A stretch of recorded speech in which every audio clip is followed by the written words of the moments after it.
こんにちは。シスコでエンジニアをしております。ミノーラです。今回は無線 LAN のローカルモードにおけるダイナミック VLAN の動作を解説します。デフォルトでカタリスト9800は無線 LAN に接続してきたエンドポイントのトラフィックを SSID に設定された VLAN に関連付けて有線 LAN 側に転送します。ダイナミック VLAN を使用することで、同じ SSID でも接続してきたエンドポイントごとに異なる VLAN を割り当てることが可能です。では、今から実機を用いて無線 LAN のローカルモードにおけるダイナミック VLAN の動作を確認します。最初、ダイナミック VLAN は無効にしておきます。ポリシープロファイルで SSID に関連付ける VLAN を指定します。アクセスポリシーズタブをクリックし、VLAN にはデフォルトの VLAN1 を設定しておきます。ICE のオーサライゼーションポリシーでは、エンドポイントに対してリザルトとしてパーミットアクセスを割り当てます。では、エンドポイントで SSID に接続します。カタリスト9800で Show ワイヤレスクライアント MAC アドレスコマンドを実行します。カタリスト9800は ICE から VLAN 情報を学習していないため、エンドポイントは VLAN1 に収容されていることが確認できます。ICE のライブログのリザルトを見ても、ICE はカタリスト9800に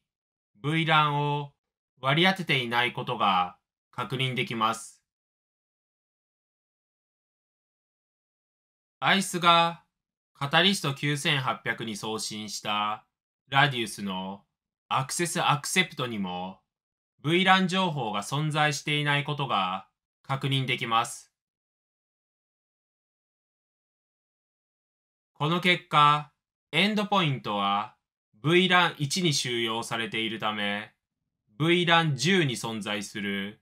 10.1.1.2 へのピングが失敗することが確認できます。では、次にダイナミック VLAN を使用して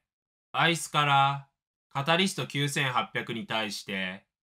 VLAN を割り当ててみます。ICE からカタリスト9800に VLAN を割り当てるには、オーサライゼーションプロファイルを定義し、VLAN をチェックし、ID、ネームに割り当てる VLAN ID を入力します。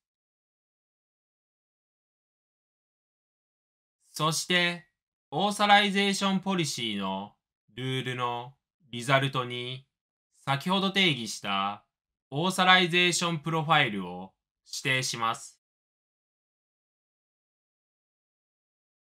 カタリスト9800側では、ICE から受け取った VLAN を使用するために、ポリシープロファイルで AAA オーバーライドを有効にします。アドバンスドタブをクリックし、Allow AAA オーバーライドをチェックします。最後に、アップデート&アプライトゥデバイスをクリックし、変更内容を保存します。また、ダイナミック VLAN で割り当てる VLAN を事前に作成しておきます。では、エンドポイントで SSID に接続します。カタリスト9800で Show ワイヤレスクライアント Mac アドレスコマンドを実行します。カタリスト9800は ICE から VLAN10 を学習し、エンドポイントが VLAN10 に収容されていることが確認できます。ICE のライブログのリザルトでも、ICE はカタリスト9800に対して VLAN10 を割り当てることが確認できます。ICE がカタリスト9800に送信したラディウスのアクセスアクセプトにも VLAN10 の情報が存在していることが確認できます。この結果、エンドポイントは VLAN10 に収容されているため、VLAN10 に存在する 10.1.1.2 へのピングが成功することが確認できます。最後、まとめになります。無線 LAN のローカルモードでもエンドポイントに対して VLAN を動的に割り当てることが可能です。今後も .1x 関連の動画が続きますので、興味のある方はチャンネル登録のほどよろしくお願いします。